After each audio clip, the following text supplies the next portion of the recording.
Welcome to my friend. आप जुड़ चुके हैं डीके गुरु यूट्यूब चैनल पर और आज हम लोग एक नई क्लास के साथ शुरुआत करते हैं। आज कक्षा 10 के लिए कार्बनिक रसायन।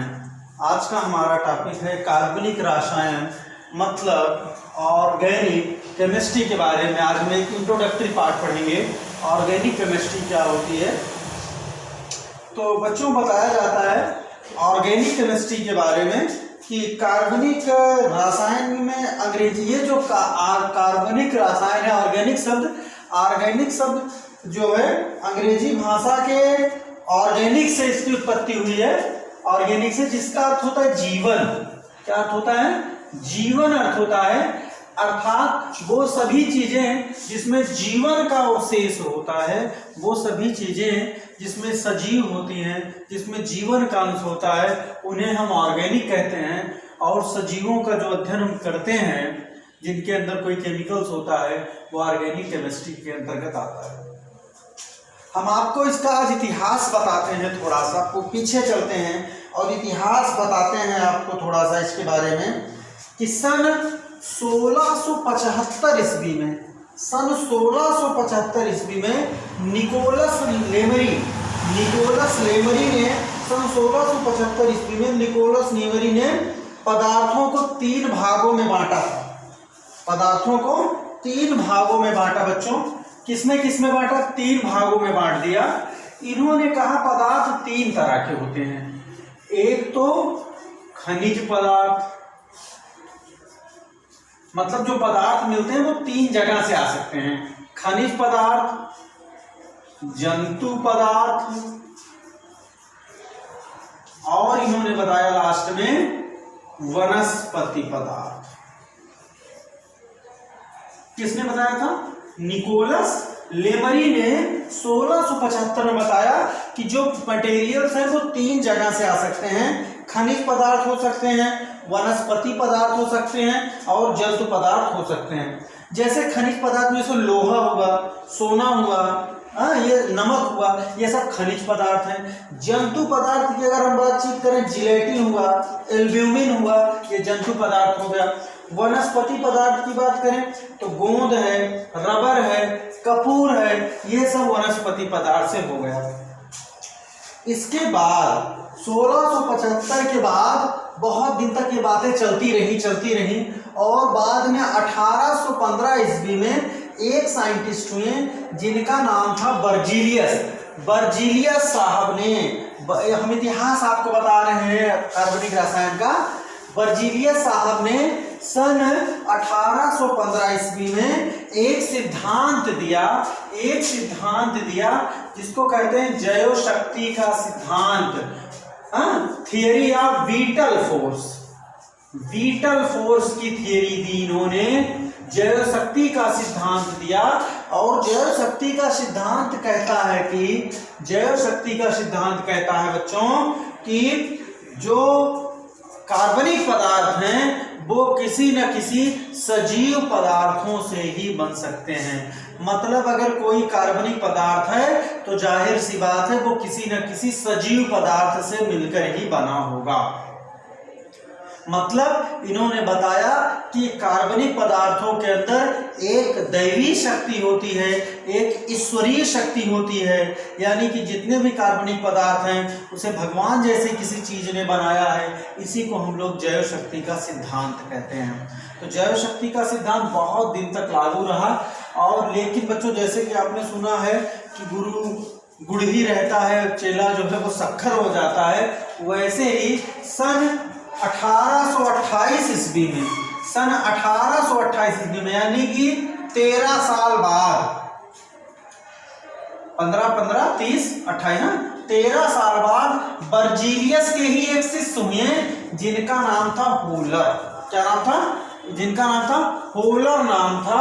उन्होंने बेटा प्रयोगशाला में एक पदार्थ बना दिया जो अकार्बनिक पदार्थ से मिलकर बना, और एक कार्बनिक पदार्थ बनाया जिसका नाम था यूरिया। ठीक। और उन्होंने किससे बनाया? अमोनियम साइनेट लिया। क्या लिया? अमोनियम साइनेट लिया। अमोनियम साइनेट लिया और इस अमोनियम साइनेट एक अकार्बनिक पदार्थ है। कैसा पदार्थ है? अकार्बनिक पदार्थ है। इस अकार्बनिक पदार्थ से अमोनियम NH4CnO इसको गर्म करके उन्होंने एक कार्बनिक पदार्थ NH2CO NH2 यूरिया बना दिया। यानी कि एक अकार्बनिक पदार्थ से एक कार्बनिक पदार्थ प्रयोगशाला में बना दिया। तो इससे बेटा जैव शक्ति सिद्धांत को बड़ा धक्का लगा, क्योंकि जैव शक्ति सिद्धांत जो कि इनके गुरु ने बताया था, उन्होंने कहा था कि किसी कार्बनिक पदार्थ में कोई दैवी शक्ति होती है, अपने आप सब बनते हैं, मतलब अकार्बनिक पदार्थों से नहीं बन सकते हैं कार्बनिक पदार्थ। लेकिन होलर ने यह सिद्ध कर दिया कि अकार्बनिक पदार्थ से कार्बनिक पदार्थ बन सकते हैं। उन्होंने अमोनियम साइनेट को गर्म करके यूरिया बनाया। फिर ये परीक्षा में क्वेश्चन कभी कभी पूछा जाता है कि प्रयोगशाला, वनडे एग्जाम में भी क्वेश्चन आता है कि प्रयोगशाला में बनने वाला प्रथम कार्बनिक पदार्थ क्या था? तो बेटा वो यूरिया था। यूरिया ही पहला वो प्रोडक्ट है जो प्रयोगशाला में बनाया गया। Urea is the first organic compound which is prepared in the laboratory.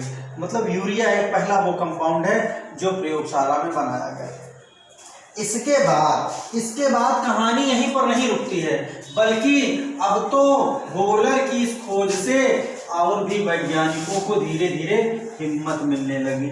और फिर हुआ क्या? होलर के बाद 1845 ईस्वी में, कब? 1845 ईस्वी में, 1828 उन्होंने किया था और तकरीबन 17 साल बाद 1845 ईस्वी में कोल्बे नामक वैज्ञानिक ने, किसने बेटा? कोल्बे नामक वैज्ञानिक ने क्या किया?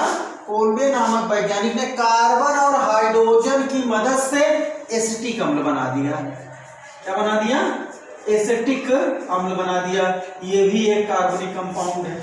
उसके बाद 1856 ईस्वी में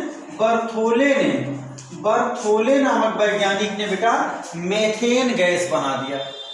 CH4 कार्बन और हाइड्रोजन से उन्होंने मेथेन गैस बना दिया। तो ये सिलसिला इसके बाद चलता रहा और फिर नित्य प्रतिदिन जो है नए नए तत्वों की खोज होने लगी जो प्रयोगशाला में बनाए जाने लगे और इससे धीरे धीरे जैव शक्ति सिद्धांत का जो है वो क्या हो गया? खंडन हो गया। ये थियरी जो है, जो कि बर्जीलियस ने दी थी, ये फेल हो गई। तो अब हम पढ़ते हैं कि कार्बनिक रसायन कहते किसको हैं, आधुनिक परिभाषा क्या है कार्बनिक रसायन की। तो बच्चों बताया जाता है कि कार्बनिक रसायन विज्ञान की वह शाखा है, कार्बनिक रसायन विज्ञान की वह शाखा है जिसमें हम कार्बन और उसके यौगिकों का अध्ययन करते हैं। किसका अध्ययन करते हैं? कार्बन और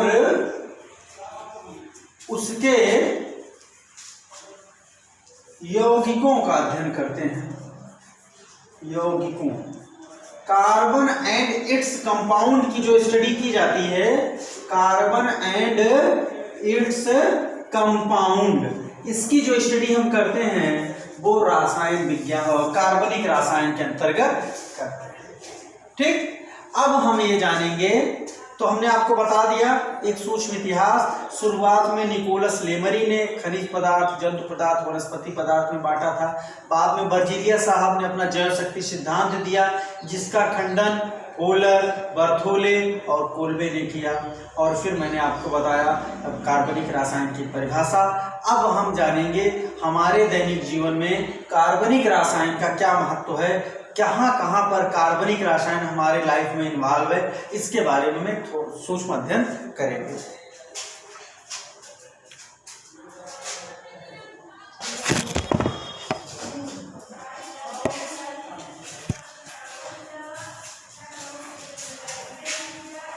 असुविधा के लिए खेद है। अब हम जानेंगे जो है कि कार्बनिक रसायन का हमारे दैनिक जीवन में क्या उपयोग है। तो भोजन, सबसे पहली चीज हम आपको बताते हैं भोजन जो कि कार्बोहाइड्रेट, प्रोटीन, वसा जिसका मुख्य अंग है भोजन का, इन सारी चीजों में बेटा कार्बनिक रसायन होता है, अर्थात कार्बन होता है। दैनिक उपयोग की वस्तुएं जैसे नहाने का साबुन हुआ, तेल हुआ, वैसलीन हुआ, क्रीम हुआ, शैम्पू हुआ, पाउडर हुआ, ये सब कहीं ना कहीं कार्बनिक रसायन से ही मिलकर बने होते हैं। तीसरा है ईंधन, पेट्रोल, डीजल, एल्कोहल, मिट्टी का तेल, एलपीजी, जो सिलेंडर हम यूज करते हैं, ये भी हमारा कार्बनिक रसायन। औषधि बहुत सारी जितनी दवाएं हैं सब कार्बनिक रसायन से आती हैं, पैरासीटामॉल, कुनैन, ठीक है, और सभी दवाएं जो है सल्फा ड्रग्स वगैरह सब दवाएं जो है वो कार्बनिक रसायन है। सुरक्षा के दृष्टिकोण से अगर बातचीत करें, सुरक्षा के दृष्टिकोण से अगर हम बातचीत करें तो फिर टीएनटी, विस्फोटक सामग्री और बारूद, ये सारी चीजें भी आती हैं। और कपड़ा की बात करें तो कपड़ा, हमारा क्लॉथ इंडस्ट्री में तो रसायन विज्ञान ने दिन प्रतिदिन नई तरक्की की है, और इसी की वजह से आज हम सबके पास इतने सारे वस्त्र उपलब्ध हो पाए हैं क्लॉथ इंडस्ट्री। तो क्योंकि सिंथेटिक रेसे जो है, सिंथेटिक फाइबर बनने लगे, जैसे कुछ के नाम हम आपको बता रहे हैं, रेयान है, डेक्रान है, पॉलिस्टर है, टेरिलीन है, ठीक है। तो ये सारी चीज़ें हमारे दैनिक जीवन में रसायन विज्ञान का इन्वॉल्व है। हम जो भी कुछ चीज़ें देखते हैं वो रसायन विज्ञान से संबंधित हैं यहाँ पर। तो आज की क्लास में हमने आपको रसायन विज्ञान का एक, कार्बनिक रसायन का एक सूक्ष्म परिचय दिया है। आई होप आपको वीडियो अच्छा लगा होगा। अगर अच्छा लगा तो लाइक, शेयर और सब्सक्राइब जरूर कीजिएगा, और घर पर रहिए। You are very important for your family and friends, so stay home and safe. Thank you very much.